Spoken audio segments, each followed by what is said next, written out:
Retro ಸ್ಟೈಲ್ನಲ್ಲಿದ್ದಂತಹ ನಮ್ಮ ಬೆಂಗಳೂರು ಬೆಳೆದು ಬಂದಂತಹ ಪರಿ ನೋಡಿದ್ರೆ ಎಂಥವರು ಕೂಡ ಒಂದು ಕ್ಷಣ ಹುಬ್ಬೇರುವಂತೆ ಮಾಡುತ್ತೆ. ಹಾಗಾದ್ರೆ ಈ ಹಿಂದೆ ಸಿಲಿಕಾನ್ ಸಿಟಿ ಹೇಗಪ್ಪ ಇತ್ತು ಅನ್ನೋದು ಬಹುತೇಕರ ಪ್ರಶ್ನೆ. ಅದನ್ನ ನೋಡಬೇಕು ಅಂದ್ರೆ ಈಗ ಸಿನಿಮಾಗಳಲ್ಲಿ ಮಾತ್ರ ಅದು ಸಾಧ್ಯ ಆಗುತ್ತೆ ಅಂತ. ಈಗ ಬೆಂಗಳೂರಿನ ಪ್ರಮುಖ ಏರಿಯಾಗಳಿಗೆ ಸಂಬಂಧಪಟ್ಟಂತೆ ಒಂದು ಹಾಡು ಕೂಡ ರಿಲೀಸ್ ಆಗಿದೆ. ಆ ಹಾಡು ದೊಡ್ಡ ಮಟ್ಟದಲ್ಲಿ ಸದ್ದು ಮಾಡ್ತಾ ಇದೆ. ಯಾವ ಸಿನಿಮಾದ್ದು ಹಾಡು, ಆ ಕುರಿತ ಒಂದು ರಿಪೋರ್ಟ್ ಇಲ್ಲಿದೆ ನೋಡಿ. ಮನೆ ಕಟ್ಟಿ ನೋಡು ಸಿನಿಮಾದ ಹಾಡಿನಲ್ಲಿ ಬೆಂಗಳೂರು ವರ್ಣನೆ. ಬೆಂಗಳೂರು ಏರಿಯಾಗಳ ಬಗೆಗಿನ ಚಾಮರಾಜಪೇಟೆ ಸಾಂಗ್. ಬೆಂಗಳೂರು ಮಾಯಾನಗರಿ.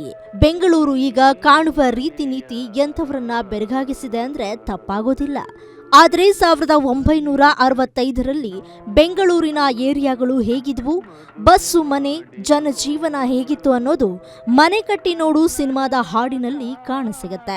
ಉದಯ್ ಕುಮಾರ್ ನಟಿಸಿರೋ ಸಿನಿಮಾದಲ್ಲಿ ಚಾಮರಾಜಪೇಟೆಯಿಂದ ಹಿಡಿದು ಬಸವನಗುಡಿ, ಶ್ರೀರಾಂಪುರ, ಶೇಷಾದ್ರಿಪುರ, ಚಿಕ್ಕಪೇಟೆ, ಕೆಆರ್ ಮಾರ್ಕೆಟ್ ಸೇರಿದಂತೆ ಹಲವು ಏರಿಯಾಗಳ ಸ್ಥಿತಿಗತಿ ಹೇಳುತ್ತಾ ಸಖತ್ತಾಗಿಯೇ ಸಿನಿಮಾದಲ್ಲಿ ಬಳಸಿರೋ ಹಾಡಿನ ಝಲಕ್ ಇದು.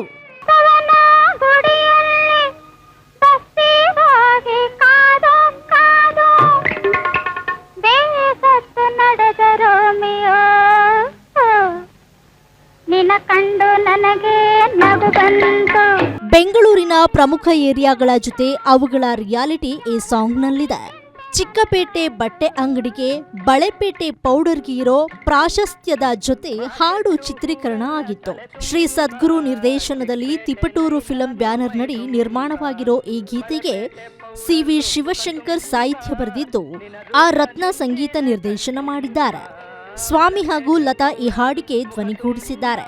1965ರಲ್ಲಿ ಬಿಡುಗಡೆಯಾದ ಈ ಚಿತ್ರದಲ್ಲಿ ದ್ವಾರಕೀಶ್, ಜಯಂತಿ, ಪ್ರಭಾಕರ್, ಮೀನಾಕುಮಾರಿ, ಲಕ್ಷ್ಮೀ ತಾಳೆಕೋಟೆ ಸೇರಿದಂತೆ ಹಲವು ಕಲಾವಿದರು ಅಭಿನಯಿಸಿದ್ದಾರೆ. ಹೆಣ್ಣಿನ ಸೌಂದರ್ಯ ಹೊಗಳುತ್ತಾ ಬೆಂಗಳೂರಿನ ಏರಿಯಾ ವಿಶೇಷತೆ ಹೇಳಿರೋ ಏಕೈಕ ಹಾಡು ಇದು. ಬೆಳೆದಿದೆ ನೋಡ ಬೆಂಗಳೂರು ನಗರ, ಸಂಸ್ಕೃತಿ ಕಲೆಗಳ ಹೆಮ್ಮೆಯ ನಗರ, ಕಣ್ಣಿಗೆ ಕಾಣುವ ಅಂದದ ಸೌಧ, ಕನ್ನಡ ನಾಡಿನ ವಿಧಾನ ಸೌಧ. ಬೆಳೆದಿದೆ ನೋಡ ಬೆಂಗಳೂರು ನಗರ. ಒಟ್ನಲ್ಲಿ ಈಗಂತೂ ಬೆಂಗಳೂರಿನ ಈ ಏರಿಯಾಗಳಲ್ಲಿ ಒಂದು ಮನೆ ಕಟ್ಟೋದು ಸುಲಭದ ಮಾತಲ್ಲ. ಆದ್ರೆ ಮನೆ ಕಟ್ಟಿ ನೋಡು ಸಿನಿಮಾದ ಹಾಡನ್ನಂತೂ ಕೇಳಬಹುದಷ್ಟೇ. Keerthi Patil, film bureau, guarantee news.